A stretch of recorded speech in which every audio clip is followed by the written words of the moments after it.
Hey guys, आज हम BHDE 143 जो हमारी बुक है जिसका नाम प्रेमचंद है उसका फर्स्ट चैप्टर करने जा रहे हैं। तो इस चैप्टर का नाम है प्रेमचंद का परिचय और साहित्य। ठीक है, तो हम स्टार्ट करते हैं। जो हमारा फर्स्ट टॉपिक है वह है प्रेमचंद का जीवन परिचय। ये रहा। ठीक है, तो देखो इसमें जो प्रेमचंद जी हैं उनका जन्म बताया गया है 31 जुलाई को हुआ था और 1880 को बनारस के पास एक लम्ही नामक गांव है उसमें। ठीक है, इनके पिता थे जो उनका नाम मुंशी अजैबलाल था और उनकी मम्मी है जो माता उनका नाम आनंदी देवी था। और जो उनके फादर थे ना वो डाकघर में मुंशी थे। ठीक है, मतलब जो एक पोस्ट का नाम है मुंशी। और डाकघर मतलब कि पोस्ट ऑफिस। तो वहाँ पर पोस्ट ऑफिस में ही मुंशी का कार्य करते थे। शायद इसी कारण प्रेमचंद को भी मुंशी प्रेमचंद लिखने की परंपरा रही। जैसे आपको पता होगा प्रेमचंद को मुंशी प्रेमचंद के नाम से जानते हैं, है ना। इसीलिए इनका बचपन का नाम, प्रेमचंद जी की बात हो रही है। प्रेमचंद जी का बचपन का नाम धनपत राय श्रीवास्तव था। स्कूल में उनका यही नाम लिखवाया गया था। ठीक है, साहित्य लेखन के लिए उन्होंने नवाब राय नाम तय किया। मतलब जब उन्होंने साहित्य लिखना स्टार्ट किया, ठीक है, जब उन्होंने साहित्य लिखना स्टार्ट किया तो उन्होंने अपना नाम प्रेमचंद नहीं था, उस टाइम उन्हें धनपत राय था। तो उस टाइम इन्होंने साहित्य में नवाब राय नाम अपनाया। ठीक है, इसी नाम से उन्होंने उर्दू में कहानियाँ लिखना प्रारंभ कर दिया। और 8 वर्षों की, उसके बाद क्या हुआ, ये उनकी थोड़ी पर्सनल लाइफ के बारे में जानकारी है, आप ले लीजिए, है ना। देखो उसके बाद क्या हुआ, जब वो 8 वर्ष के थे तो उस टाइम उनकी जो माता थी उनका देहांत हो गया था। उसके बाद उनके पिता थे, उन्होंने दूसरा विवाह कर लिया था। और जो उनकी माता थी वो उनसे और प्रेमचंद की अच्छी बनती नहीं थी, ऐसा कुछ था। उसके बाद क्या हुआ, तो कुछ टाइम बाद क्या हुआ, प्रेमचंद की भी शादी हो गई। कुछ टाइम बाद प्रेमचंद की भी शादी हो गई और जिससे शादी हुई थी, मतलब कि प्रेमचंद की वाइफ थी, उनसे भी प्रेमचंद की नहीं बनती थी ढंग से। और जो उनकी माता थी और जो उनकी वाइफ थी उन दोनों के बीच में लड़ाई वगैरह होती थी थोड़ी बहुत। गृह कलेश की वजह से उन्होंने जो अपनी पत्नी थी उसको त्याग दिया था और उसके बाद एक दूसरा विवाह किया। ठीक है, उन्होंने दूसरा विवाह किया। अब की बार कहाँ गई, प्रेमचंद ने पुनः विवाह कर लिया। इस बार उन्होंने बाल विधवा शिवरानी देवी से विवाह किया जो जीवन भर उनके साथ रहीं। इस विवाह का कारण, ठीक है ये सब छोड़ो। फिर जल्दी ही प्रेमचंद के पिता का देहांत हो गया। फिर कुछ टाइम बाद क्या हुआ, जो उनके फादर थे उनका भी देहांत हो गया। तब परिवार की सारी आर्थिक सामाजिक जिम्मेदारी प्रेमचंद पर आ गई। और उस टाइम फिर क्या हुआ, प्रेमचंद के 2 पुत्र थे और प्रेमचंद के 2 पुत्र और 1 पुत्री थी। तो उन्होंने दोनों पुत्रों को तो पढ़ा लिया था क्योंकि उनके ऊपर बहुत सारी जिम्मेदारियां आ गई थी, जैसे कि पिछली लाइन में बताया गया है। ठीक है, तो इसीलिए वो अपने पुत्रों को तो पढ़ाया था उनने, पर जो पुत्रियां थी उनको पूरी पढ़ाई मतलब पर्याप्त नहीं पढ़ा पाई। ठीक है, प्रेमचंद की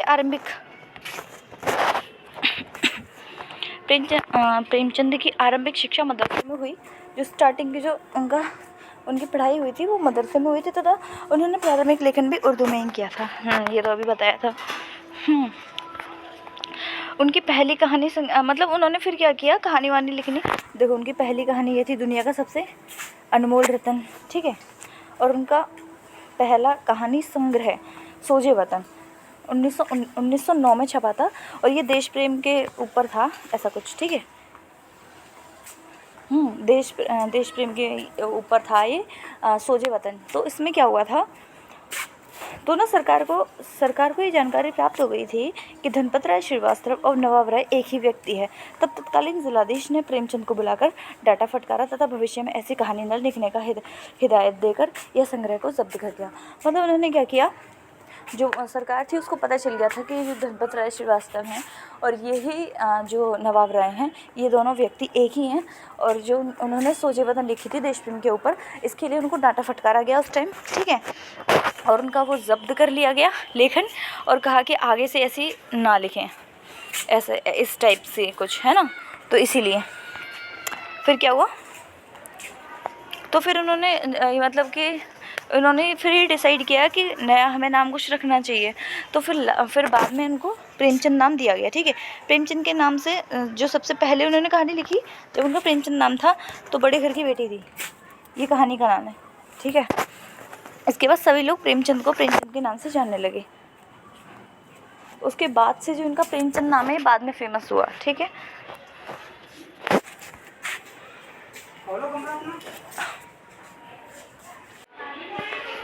उसके बाद क्या हुआ, उसके बाद उन्होंने बनारस से 10वीं पास कर ली। ठीक है, उसके बाद उन्होंने ये बात स्वयं लिखी कि वो गणित में कमज़ोर थे।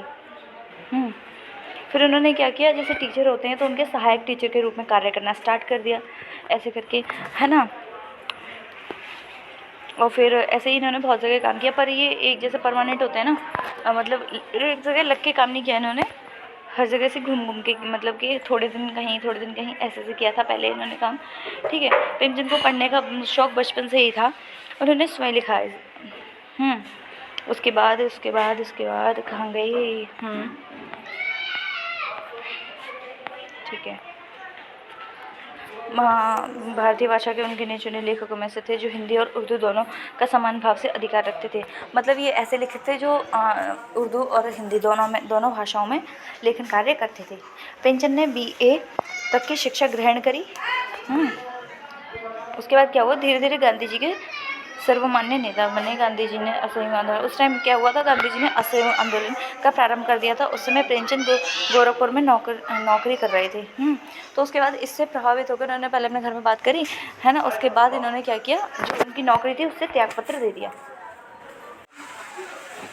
ठीक है, उसके बाद क्या हुआ,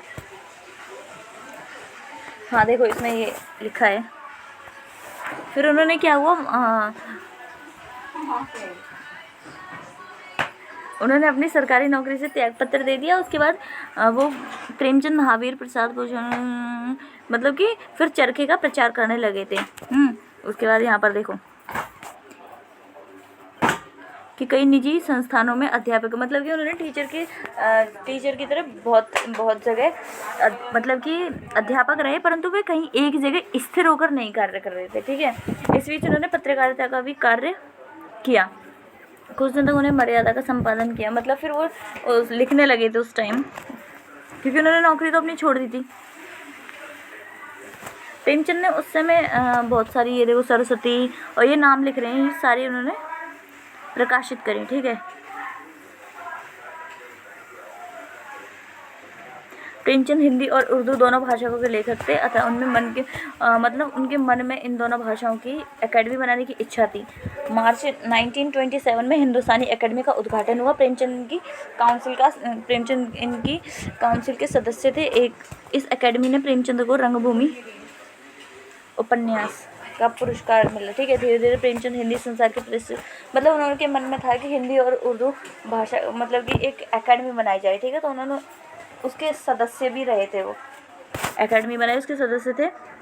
इसके लिए उनको पुरस्कार भी दिया गया था। धीरे धीरे हिंदी संसार में प्रतिष्ठित लेखकों के रूप में ये उभर कर आए और इन्हें उपन्यास सम्राट कहा जाने लगा। ठीक है, और किसी को ये नाम नहीं दिया गया है, सिर्फ इन्हें बोला जाता है उपन्यास सम्राट। इसी दौरान प्रेमचंद पर 2 गंभीर आरोप भी लगाए गए। ठीक है, मतलब कि ये इतना सब हो गया, उसके बाद इन पर कुछ आरोप वगैरह भी लगाए गए थे। उसके बाद क्या हुआ, उस काल के हिंदी पत्र पत्रिकाओं की इस बात की खूब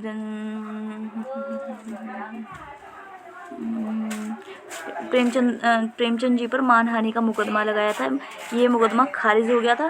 फिर 1931 में प्रेमचंद ने जो इनकी वो बुक थी, कुछ लेखन था, माधुरी का संपादन छोड़ दिया था। 1932 में लखनऊ की नौकरी भी छोड़ दी उन्होंने। फिर 1936 में उनकी मृत्यु हो गई। उनका अंतिम उपन्यास मंगलसूत्र था। ठीक है, उपन्यासकार प्रेमचंद।